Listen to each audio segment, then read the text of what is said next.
तो hello guys, welcome to career mentors.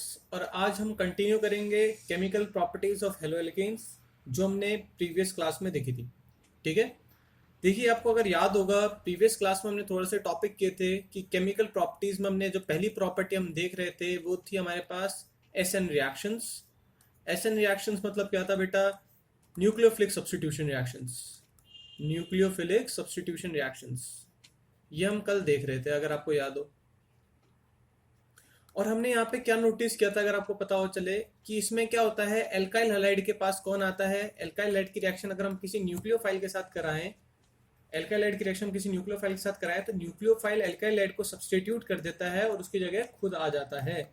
ये हमने प्रीवियस क्लास में देख लिया था। ठीक है।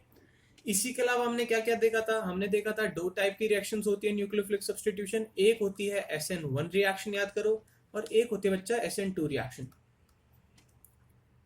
SN1 रिएक्शन आपको याद करो क्या होती है। SN1 रिएक्शन कौन शो करता है, पहले तो याद करो। मैंने आपको रटने का तरीका बताया था, 1 डिग्री, 2 डिग्री या 3 डिग्री शो करते हैं ज्यादातर। कौन? 3 डिग्री एल्काइल हैलाइड। और SN2 कौन शो करेंगे बच्चा ज्यादातर? 1 डिग्री एल्काइल हैलाइड। ठीक है। अब बताओ ये कितने स्टेप्स में होगी?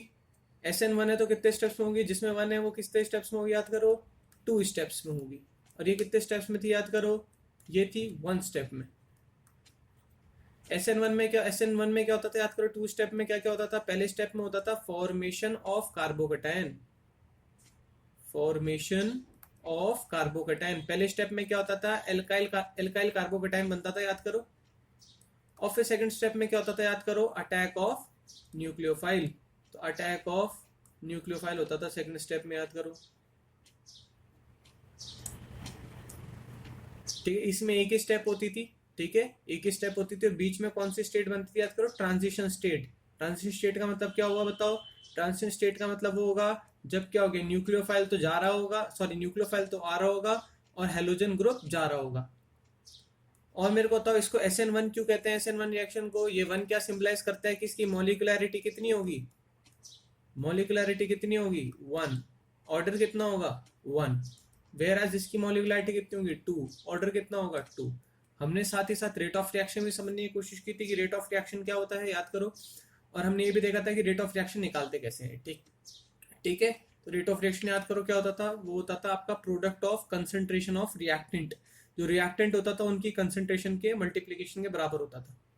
ठीक है ना। उनकी पावर क्या होती थी? उन्हीं का स्टाइक्योमेट्रिक कोफिशिएंट होता था। ठीक है, जो उनके आगे नंबर लिखा रहता था। इतना आपको याद है? चलिए, अब हम चलते हैं थोड़ा सा और आगे और देखते हैं कि और हम इसे अभी क्या क्या पढ़ना है। तो अब देखो, समझने की कोशिश करो। एक बार मैं आपको वापस से SN1 समझा देता हूँ, फटाफट, टाइम नहीं लगाते ज़्यादा। SN1 फटाफट देख लेते हैं क्या होता था, याद करो। हम 3 डिग्री कार्बोकेटाइन लेते थे। हाँ, एक सेकेंड, एक सेकेंड। देखो, मेरे को सुनने में, मतलब मैं ये ऑब्जर्व कर रहा हूँ कि ये टॉपिक जो है, जो मैं अभी आपको पढ़ा रहा हूँ, आई होप आपको समझ में आ रहा होगा। और अगर आपको समझ में नहीं आ रहा है तो उसके देखिए बहुत सारे कारण हो सकते हैं। ठीक है। एक कारण हो सकता है कि मैं ढंग से नहीं पढ़ा रहा हूँ। ठीक है। इस कारण को अभी साइड में रखते हैं। ठीक है। इस पर भी, इसमें ये एक तरह से इस कारण को भी साइड में रखते हैं। बट इसके अलावा और क्या कारण हो सकते हैं, पहले हम वो देख लेते हैं। ठीक है, पहले वाले कारण को साइड में रखते हैं। ये हो सकता है और होगा भी, क्या पता। बट बाकी कारण भी देख सकते हैं क्या होगा। सबसे पहला कारण, आपका 11th क्लास में आपका general organic chemistry comparatively weak होगा। आपको कुछ नहीं पता होगा कि कार्बोकेटाइन क्या होता है, 3 डिग्री क्या होता है, 2 डिग्री क्या होता है, 1 डिग्री क्या होता है। और वैसे तो मैं आपको इस क्लास में वीडियो के थ्रू भी समझाने की कोशिश कर रहा हूँ, बट वो एक तरह से इंफॉर्मेशन ओवरलोडिंग हो रही है आपके साथ, क्योंकि आपने पहले सुना नहीं है। और मैं तो यार देखो, वीडियो क्योंकि आपको पता है ज्यादा लंबा करूंगा तो आप वैसे ही नहीं देखोगे, अब वैसे भी नहीं देख रहे हो। तो होता क्या है कि मैं इसलिए ज्यादा इंफॉर्मेशन ओवरलोडिंग ना करने की वजह से आपको वहां पे इंफॉर्मेशन ओवरलोडिंग हो रहा है, क्योंकि मैं जल्दी जल्दी बताता हूँ कि 1 डिग्री क्या हुआ, 2 डिग्री क्या हुआ, 3 डिग्री क्या हुआ। ऑल तो मैं अपना टाइम ले रहा हूँ, बट तब भी आपको जल्दी ही लगेगा, क्योंकि मैं देखो 11th का पूरा चैप्टर, जो कि कम से कम 30 लेक्चर्स में हुआ था, उसको मैं वीडियो में नहीं डाल सकता एक साथ, वो भी इस चैप्टर के लिए जहां उसका बेस चाहिए। तो सबसे बड़ी प्रॉब्लम मेरे को लगता है ये होगी बहुतों के साथ, जिनको ये समझ में नहीं आ रहा है। ठीक है। और जिनको ये आता है उसके बाद भी समझ में नहीं आ रहा है, तो फिर आप इस वाले फैक्ट को कंसिडर कर सकते हो। ठीक है।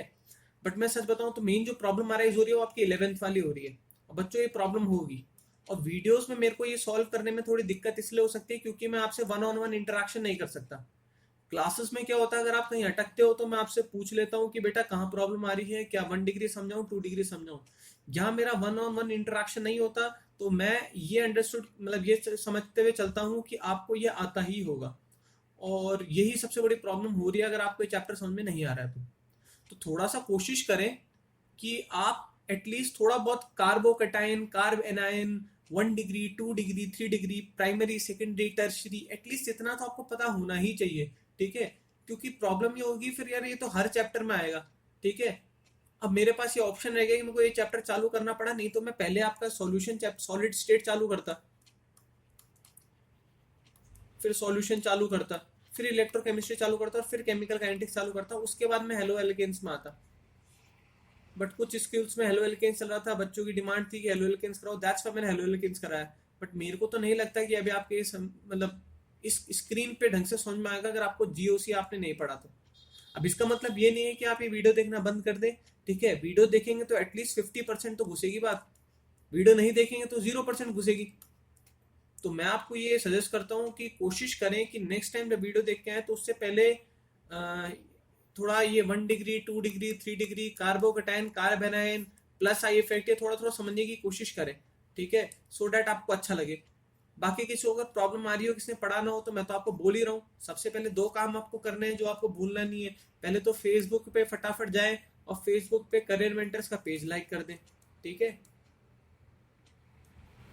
जिससे कि वहां पे आपको जो भी कुछ अपडेट्स होंगी वो आपको मिलती रहे।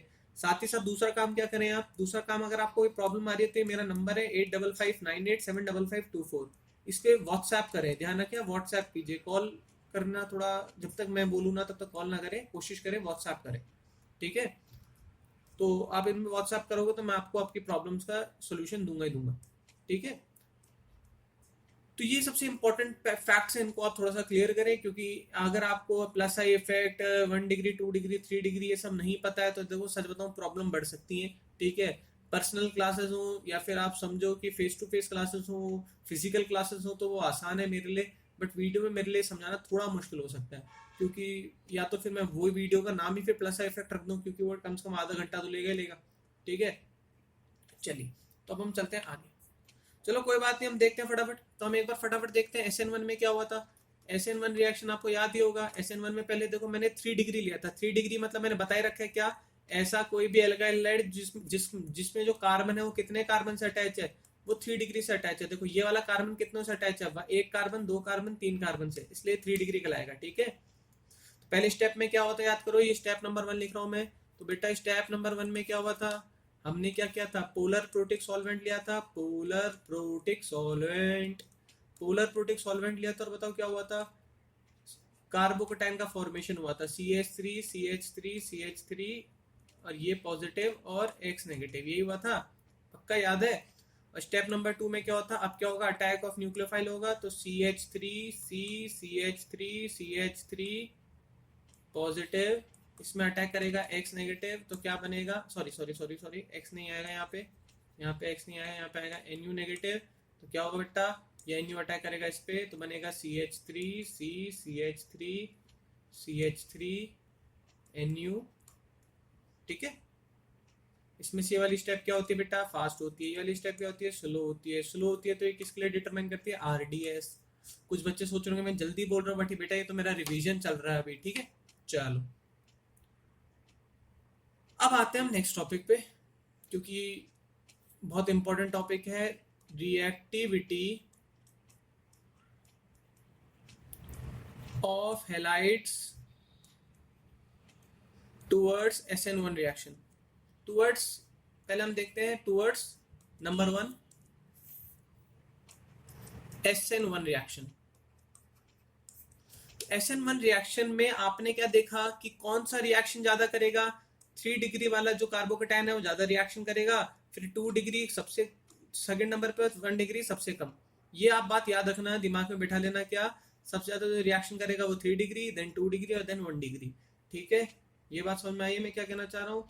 जो रिएक्शन का ऑर्डर होगा वो 3 to 1 डिग्री होगा। मैंने वैसे बताया था कि कौन शो करेगा, प्रेफरेंशियली तो 3 डिग्री करेगा, बट थोड़ा कम 2 डिग्री करेगा, और बिल्कुल भी 1 डिग्री तो बिल्कुल भी ही नहीं करेगा। अब क्वेश्चन आता है ऐसा क्यों, हम क्यों मान ले, तो ये क्यों को समझाने के चक्कर में समझाता हूँ मैं।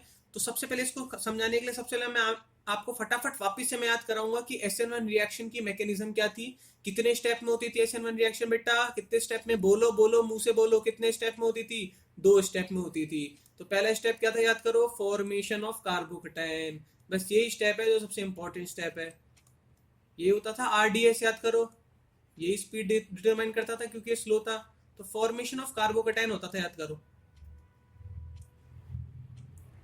अब मेरे को बताओ कार्बोकैटायन, वहां पे सुनना मेरी बात बच्चा, कार्बोकैटायन जितना ज्यादा स्टेबल होगा, कार्बोकैटायन जितना ज्यादा स्टेबल होगा उतना ही तो ज्यादा रिएक्टिविटी होगी हैलाइड की। रिएक्टिविटी तो उतनी ही ज्यादा होगी। मेरे को एक बात बताओ, अगर मैंने 3 डिग्री कार्बोकैटायन लिया, 3 डिग्री मैंने हैलाइड लिया, ये देखो 3 डिग्री हैलाइड लिया मैंने,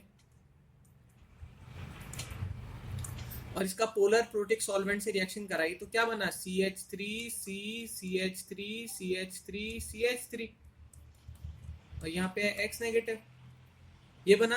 ये कितने डिग्री कार्बोकैटायन बना, 3 डिग्री कार्बोकैटायन बना, है ना। अब अगर ये ज्यादा स्टेबल हुआ, ये ज्यादा स्टेबल हुआ तो स्टेप 2 में क्या होगा, स्टेप 2 में अगर ये ज्यादा स्टेबल कार्बोकैटायन हुआ तो स्टेप 2 में क्या होगा, न्यूक्लियोफाइल जल्दी रिएक्ट करेगा, देर में रिएक्ट करेगा, बहुत जल्दी रिएक्ट करेगा।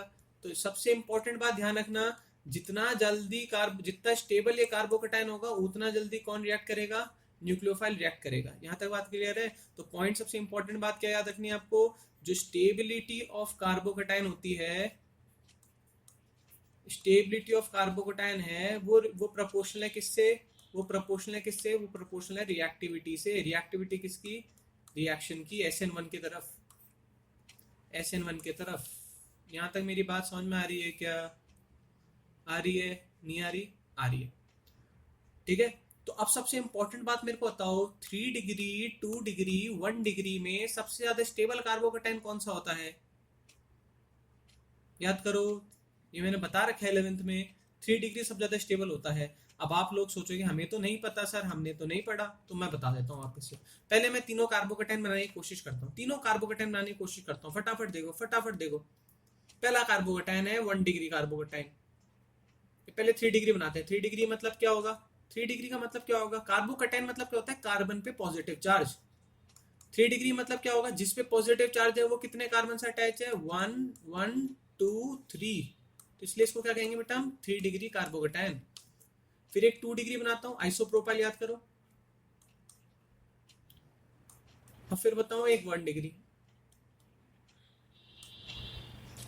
अब मेरी बात समझने की कोशिश करो बच्चों, अगर आपको समझ में आ रही हो। एक इफेक्ट होता है जो हमने पढ़ा था क्लास 11th में, ठीक है, ऑर्गेनिक में, जिसको हम बोलते थे प्लस आई इफेक्ट, याद करो, प्लस आई इफेक्ट।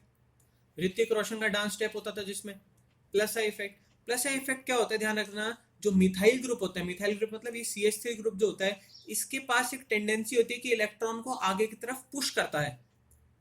क्या बोला मैंने, जो ये CH3 होता है इसके पास एक टेंडेंसी होती है कि इलेक्ट्रॉन को आगे की तरफ पुश करता है। यहां तक बात क्लियर है। तो ये इलेक्ट्रॉन पुशिंग इफेक्ट होता है, याद रखना, ये इलेक्ट्रॉन को पुश करता है, बॉन्ड के इलेक्ट्रॉन को पुश करता है। कौन सा effect, plus I effect. Bond के इलेक्ट्रॉन को क्या करता है बच्चों लोगों, बॉन्ड के इलेक्ट्रॉन को प्लस आई इफेक्ट पुश करता है।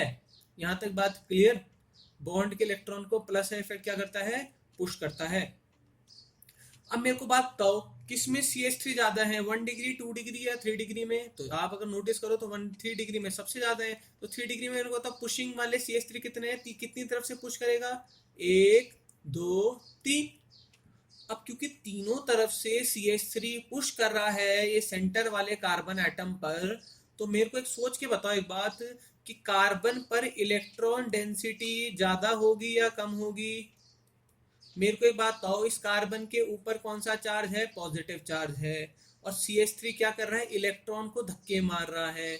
जब तीनों तरफ से धक्के पड़ रहे हैं तो इस ओवरऑल इस कार्बन पे जो पॉजिटिव चार्ज है वो बढ़ेगा या कम होगा। मेरे को एक बात बताओ, यहाँ पे पॉजिटिव चार्ज है और यहाँ से इनके पास इलेक्ट्रॉन के धक्के पड़ रहे हैं, इलेक्ट्रॉन इसकी तरफ जा रहा है, तो पॉजिटिव की तरफ जब इलेक्ट्रॉन जाएगा तो ये क्या होगा, न्यूट्रलाइज होगा ना बेटा। तो मेरे को तो कौन सा पॉजिटिव ज्यादा न्यूट्रलाइज होगा। देखो 3 डिग्री में कितने धक्के मार रहे हैं, 3 CH3 धक्के मार रहे हैं। 2 डिग्री में कितने धक्के मार रहे हैं, 2 CH3 धक्के मार रहे हैं। और 1 डिग्री में कितने धक्के मार रहे हैं, एक CH3 धक्का मार रहा है, तो मेरे को तो स्टेबिलिटी सबसे ज्यादा किसकी होगी, सबसे ज्यादा न्यूट्रलाइज कहाँ पे होगा, 3 डिग्री में, उसके कम 2 डिग्री में, और सबसे कम 1 डिग्री में। तो इसी वजह से बच्चा ध्यान रख लो, स्टेबिलिटी ऑफ कार्बोकेटाइन का ऑर्डर क्या होगा, 3 डिग्री 2 डिग्री 1 डिग्री। तो ये हमने देखा था 3 डिग्री 2 डिग्री 1 डिग्री। तो स्टेबिलिटी ऑफ कार्बोकेटाइन किस पे डिपेंड करेगा, रिएक्टिविटी किस पे डिपेंड करेगी, स्टेबिलिटी ऑफ कार्बोकेटाइन पे डिपेंड करेगी। और इसी वजह से ध्यान रखना, और इसी वजह से SN1 कौन शो करता है, SN1 कौन शो करता है, 3 डिग्री या फिर 2 डिग्री, SN1 3 डिग्री शो करता है। यहां तक बात क्लियर। सबसे कम SN1 कौन शो बिल्कुल नहीं करेगा, बिल्कुल नहीं करेगा, 1 डिग्री बिल्कुल नहीं करेगा, 1 डिग्री बिल्कुल नहीं करेगा। और कौन आसानी से SN1 शो करेगा, SN1 सबसे आसानी से कौन शो करेगा, 3 डिग्री शो करेगा। 3 डिग्री SN1 क्यों शो करेगा, क्योंकि 3 डिग्री का कार्बोकेटाइन सबसे ज्यादा स्टेबल है। यहाँ तक बात क्लियर हुई थोड़ी थोड़ी, अरे हो रही है क्या, बात समझ में आ रही है। तो हमने क्या देखा, बताओ बट्टा फटाफट, जो स्टेबिलिटी है कार्बोकेटाइन की वो प्रोपोर्शनल है किससे, रिएक्टिविटी से। ये किसका बता रहा हूँ मैं, SN1 का बता रहा हूँ, SN2 का नहीं बताया मैंने बेटा अभी, क्योंकि कार्बोकेटाइन तो SN1 में ही बनता है, ठीक है। और इसमें ऑर्डर क्या है, 3 डिग्री 2 डिग्री 1 डिग्री। यहाँ तक क्लियर हो गया, ज्यादा कौन प्रेफरेबल कौन है, 3 डिग्री। हाँ बच्चा मेरे को बताओ, मैं आपको एक और चीज बता देता हूँ, शायद आपको याद नहीं होगा कि 3 डिग्री को ही हम क्या बोलते हैं, टर्शियरी, 2 डिग्री को ही हम क्या बोलते हैं, सेकेंडरी, और 1 डिग्री को हम क्या बोलते हैं, प्राइमरी।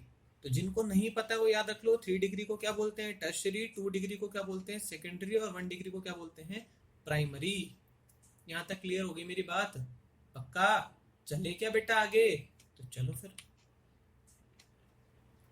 अब हमने SN1 तो देख लिया बेटा, SN1 तो देख लिया हमने, SN1 में ऑर्डर क्या होगा, ये होगा। अब हम देखते हैं SN2। तो इसमें ऑर्डर क्या होगा, मैं यहाँ ऑर्डर लिख देता हूँ एक बार, रुको एक सेकंड।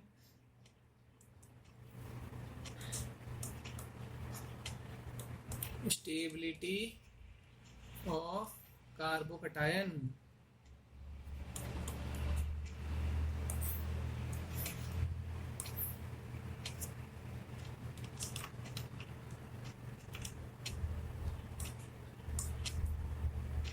अब आते हैं हम दूसरा ऑर्डर पे। अब हम देखते हैं SN2 रिएक्शन में क्या होगा। तो SN1 में तो हमने देख लिया, SN1 में तो स्टेबिलिटी ऑफ कार्बोकेटाइन है सबसे इंपॉर्टेंट जो पैरामीटर है, ध्यान रखना। अब SN2 में देखते हैं, तो पहले हम ये देख लें बेटा SN2 में होता क्या, ठीक है। देखो याद करो SN2 में होता क्या था, पहले हमने बताया था SN2 कौन शो करता है, 1 डिग्री 2 डिग्री 3 डिग्री। देखो SN1 कौन शो करता था बेटा, 3 डिग्री, तो SN2 कौन शो करेगा, 1 डिग्री, ठीक है। अब होता क्या था मैं बताता हूँ। मान लो ये हमने 1 डिग्री वाला ले लिया, असली में ये तो 1 डिग्री भी नहीं है, उससे भी छोटा है। अब क्या होता था याद करो, ये न्यूक्लियोफाइल आता था, अपना लोन पेयर लेते। अब होता क्या था याद करो, या होता क्या था, न्यूक्लियोफाइल आगे से अटैक नहीं करता था। आगे से क्यों नहीं अटैक करता था न्यूक्लियोफाइल, क्योंकि न्यूक्लियोफाइल को पता था कि आगे Cl है, और Cl के पास भी क्या है बेटा, लोन पेयर, और न्यूक्लियोफाइल के पास भी क्या है बेटा, लोन पेयर। तो यहाँ से अटैक करना क्यों नहीं पॉसिबल है, क्योंकि रिपल्शन होगा। तो न्यूक्लियोफाइल कहाँ से अटैक करेगा, पीछे से। इस अटैक को हम क्या बोलते हैं बेटा, बैक साइड अटैक। तो न्यूक्लियोफाइल SN2 में कहां से अटैक करेगा बेटा, बैक साइड अटैक करेगा। अब इसके बाद क्या होता था याद करो, इसके बाद क्या होता था, अब धीरे धीरे देखो, ध्यान से देखना, धीरे धीरे न्यूक्लियोफाइल से कार्बन की नजदीकियां बढ़ रही है। ये 3 हाइड्रोजन तो है उसके पास जो है, और क्लोरीन से धीरे धीरे क्या हो रही है, यहाँ से इसकी क्या हो रही है, बॉन्डिंग कम हो रही है। अब बेटा बताओ मेरे को, इस वाले स्टेट में यसली में स्टेबल स्टेट नहीं है, अनस्टेबल स्टेट है। ये एक तरह से बीच की अवस्था है। बीच की अवस्था मतलब समझ में आ रहा है, ना ये इधर की स्टेट है ना ये इधर की स्टेट है। तो ऐसी जब भी जो बीच की अवस्था होती है, बीच की स्टेट होती है, उसको हम क्या बोलते हैं, उसको हम बोलते हैं ट्रांजिशन स्टेट। Transition state. तो ये SN2 जो रिएक्शन है वो कौन सी स्टेट है बेटा, ट्रांजिशन स्टेट। तो ट्रांजिशन स्टेट किस में फॉर्मेशन होती है, SN1 में या फिर SN2 में, SN2 में होती है। तो न्यूक्लियोफाइल धीरे धीरे करके पास आएगा और क्लोरीन धीरे धीरे करके दूर जाएगा, एंड फाइनली होगा क्या, क्लोरीन, न्यूक्लियोफाइल तो यहाँ पे चिपक जाएगा, और क्लोरीन क्या हो जाएगा, रोता रोता बाहर निकल जाएगा। ये पूरा का पूरा क्या था, प्रक्रिया थी SN2 रिएक्शन की, मेरे हिसाब से आपको पता है। और हमने देखा था कौन ज्यादा शो करता है, SN2 1 डिग्री शो करता है। अब क्वेश्चन ये राइज होता है कि SN2 में ऑर्डर क्या होगा। जैसे SN1 में ऑर्डर क्या था, 3 डिग्री 2 डिग्री 1 डिग्री। ये देखो 3 degree 2 degree 1 degree, 3 degree predominantly show करता था, बट 2 डिग्री कंपैरेटिवली कम करता था, 1 डिग्री तो करता ही नहीं था। वैसे इसी में क्या होगा, इसमें ध्यान देखो, इसमें SN2 का ऑर्डर क्या होगा, 1 डिग्री 2 डिग्री 3 डिग्री, बिल्कुल उल्टा। 1 डिग्री सबसे ज्यादा स्टेबल होगा, सबसे ज्यादा रिएक्शन करेगा, रिएक्टिविटी सबसे ज्यादा 1 डिग्री वाले हैलाइड की होगी, और सबसे कम रिएक्टिविटी किसकी होगी, 3 डिग्री वाले हैलाइड की होगी। अब दिमाग में एक सवाल उपज रहा होगा आपके कि ऐसा क्यों, ऐसा क्यों। तो इसका जवाब देंगे, ध्यान से सुनना। तो देखो मैं तीनों बना के बताता हूं आपको, फिर आपको मेरे हिसाब से सब समझ में आ जाएगा। तीनों बना के बताऊं तो देखो, पहला हम देखते हैं ये, इसको 1 डिग्री मानते हैं वैसे, असली में 1 डिग्री होता नहीं है, मगर ये तो 1 डिग्री भी नहीं है। क्यों कि 1 डिग्री का मतलब क्या होता है, याद करो कि फंक्शनल ग्रुप वाले कार्बन पे एक कार्बन अटैच हो, तो 0 डिग्री मान लो इसको एक तरह से, ठीक है। ये 1 डिग्री मान लो, फिर एक 2 डिग्री मान लेते हैं हम, ये हो गया आपका 2 डिग्री, और एक 3 डिग्री मान लेते हैं। इसको थोड़ा मैं ढंग से करता हूँ, एक्शन रुको, ढंग से बनाता हूँ।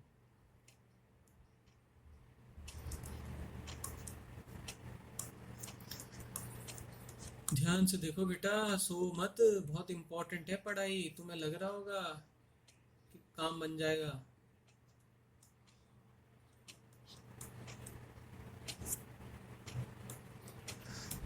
चलो ये अब मैं बनाता हूँ 3 डिग्री।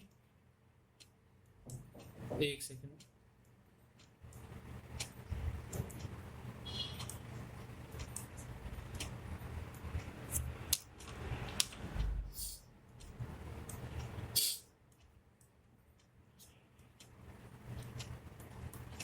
अब देखो फटाफट देखो बोर्ड पे, ये है 1 डिग्री है, 2 डिग्री और ये 3 डिग्री। अब मेरे को एक बात बताओ, SN2 रिएक्शन में जो मैकेनिज्म था, उसमें जो सबसे पहला स्टेप होता था वो क्या होता था, याद करो, बैक साइड अटैक होता था। अगर आपको याद आ रहा हो तो बैक साइड अटैक होता था, न्यूक्लियोफाइल पीछे से अटैक करता था।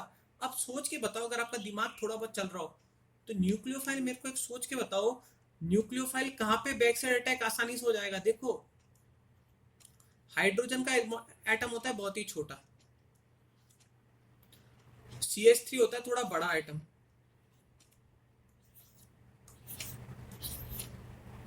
अब मेरे को बताओ बैक साइड अटैक करने की जगह कहां पे ज्यादा है। देखो 3 डिग्री में तो जगह ही नहीं बची, ये वाला जो कार्बन है आगे से अटैक क्यों नहीं कर सकता न्यूक्लियोफाइल की, आगे तो क्लोरीन है जिसके पास लोन पेयर है।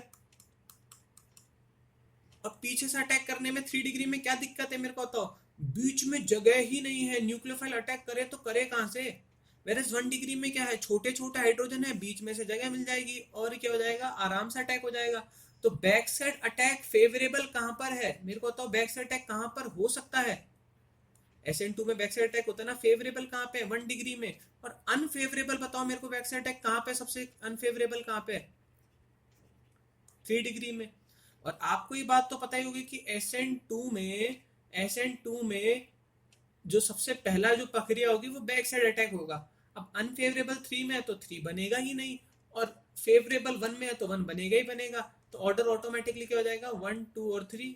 2 में मॉडरेट है, ना ही 3 जितना डिफिकल्ट भी नहीं है, अनफेवरेबल भी नहीं है, और 1 जितना फेवरेबल भी नहीं है। थोड़ी बहुत जगह तो है ही, यहाँ से तो अटैक कर ही लेगा न्यूक्लियोफाइल, ठीक है। जैसे मान लो ये न्यूक्लियोफाइल है तो कम से कम थोड़ा बहुत अटैक तो कर ही लेगा, ठीक है, यहाँ से आगे से अटैक कर लेगा। तो सबसे इंपॉर्टेंट बात क्या ऑब्जर्व करनी है आपको, कि मेन रीजन क्या है, बैक साइड अटैक पॉसिबल नहीं है। कहाँ पे पॉसिबल नहीं है, 1 डिग्री में और 3 डिग्री, सॉरी 1 डिग्री में पॉसिबल है, favourable back side attack favourable है, और 3 डिग्री में अनफेवरेबल है। अब इसको लिखेंगे कैसे, 3 डिग्री में अनफेवरेबल क्यों है ये तो बता दो मेरे को बेटा, रीजन ये लिखना है क्यों है अनफेवरेबल। ऐसे तो मैं बोल दूं पसंद है, पसंद नहीं है। अनफेवरेबल इसलिए है क्योंकि वहां पे 3 डिग्री में ये बड़े बड़े CH3 का रुकावटें बहुत है, ये एक तरह से रास्ते में रुकावटें डाल रही है, हिंड्रेंस डाल रही है। और इसी को केमिस्ट्री में क्या बोलते हैं, आपने 11th में पढ़ा होगा, स्टेरिक हिंड्रेंस, स्टेरिक हिंड्रेंस। तो मेरे को तो स्टेरिक हिंड्रेंस ज्यादा कहाँ पे है, 3 डिग्री में सबसे ज्यादा है। तो क्योंकि हिंड्रेंस मतलब क्या होता है, रुकावटें, तो क्योंकि 3 डिग्री में स्टेरिक हिंड्रेंस ज्यादा है तो 3 डिग्री अनफेवरेबल होगा SN2 करवाने को। वेयर एज 1 डिग्री में क्योंकि स्टेरिक हिंड्रेंस कम है, 1 डिग्री में क्योंकि स्टेरिक हिंड्रेंस कम है, इस वजह से वो क्या होगा, फेवरेबल होगा रिएक्शन करवाने को। मेरी बात समझ में आ रही है? 3 डिग्री में क्योंकि स्टेरिक हिंड्रेंस ज्यादा है तो अनफेवरेबल होगा, 1 डिग्री में स्टेरिक हिंड्रेंस कम है तो फेवरेबल होगा। यहां तक बात क्लियर हुई थोड़ी थोड़ी? ठीक है, पक्का समझ में आया? अब अगला क्वेश्चन आता है, वो SN1 SN2 का दोनों का मिक्स क्वेश्चन है। SN1 SN2 दोनों का मिक्स है, मतलब SN रिएक्शंस में हमें रिएक्टिविटी का ऑर्डर बनाना है। बट एक बार बात तो बता दो, एक बार मैं पहले एक बार फटाफट एक बार सब कुछ खत्म तो कर दूं। खत्म मतलब ये तो बता दूं, SN1 में जो कंडीशन थी, याद करो, SN1 में जो कंडीशन आई थी वो क्या थी, 3 डिग्री, 2 डिग्री और 1 डिग्री। और रीजन क्या था, याद करो, रीजन था स्टेबिलिटी ऑफ कार्बोकटायन। ये मैं आपको आपको ब्रीफिंग कर रहा हूँ, इतनी देर से हमने क्या बकवास की है। वेयर एज SN2 रिएक्शन में जो ऑर्डर था वो था 1 डिग्री, 2 डिग्री, 3 डिग्री। और इसका रीजन क्या था, स्टेरिक हिंड्रेंस। आई होप आपको समझ में आ गया होगा। मैं आपको प्लीज है ना वार्न करता हूँ, कृपया करके सोते हुए ना पढ़े, कॉपी बुक लेके पढ़े। सेकंड इंपॉर्टेंट बात, बेटा कोई भी वीडियो को है ना 1.25x या फिर 1.5x मत करना, स्पीड बढ़ाने की कोशिश बिल्कुल मत करना बेटा। ठीक है, इसलिए मत करना स्पीड बढ़ाने की कोशिश क्योंकि मैं बोलता ही इतना तेज हूँ। 0.75x कर लोगे वो सही है, 1.5x करना तो एक तरह से मूर्खता है बेटा, तो मूर्खता ना करो। चलो ये सब फालतू बातें हो गई। मेरे हिसाब से आपको जो मैंने नटशेल में समझाया ये आपको क्लियर हो गया क्या? आई होप, मेरे को लग रहा है आज आपको सब समझ में आ रहा होगा क्योंकि मैंने आपको पुरानी भी सब चीजें समझाई है। ठीक है, चलो अब हम आगे चलें। अब रिएक्टिविटी देखते हैं हम SN1 और SN2 बोथ के लिए। SN1 एंड SN2 बोथ के लिए देखते हैं रिएक्टिविटी का ऑर्डर क्या होता है, किस केस में, एल्काइलाइड।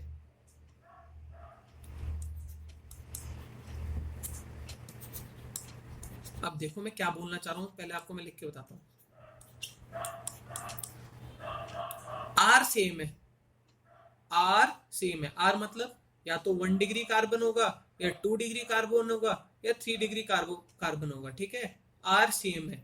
और अब बताओ कि SN1 या फिर SN2, क्योंकि देखो आर सेम है तो SN1 SN2 की बात नहीं होगी, हम सिर्फ बात करेंगे कि इन चारों में से हेलोजन अलग अलग है, इन चारों में से कौन ज्यादा स्टेबल होगा, ये कौन ज्यादा रिएक्टिव होगा, सॉरी, तो रिएक्टिव कौन ज्यादा रिएक्टिव होगा। मेरे को बताओ कौन सा हेलोजन आसानी से निकल सकता है, किसका बॉन्ड स्ट्रेंथ ज्यादा है या किसकी बॉन्ड स्ट्रेंथ सबसे कम है, मेरे को बताओ। देखो बताता हूँ, आर को मान लो, आर का साइज इतना है, आई होता है कुछ इतना बड़ा, आर का साइज इतना ही है, BR होता है कुछ इतना बड़ा, आर का साइज उतना है, CL होता है कुछ इतना बड़ा, और आर का साइज इतना ही और F होता है इतना।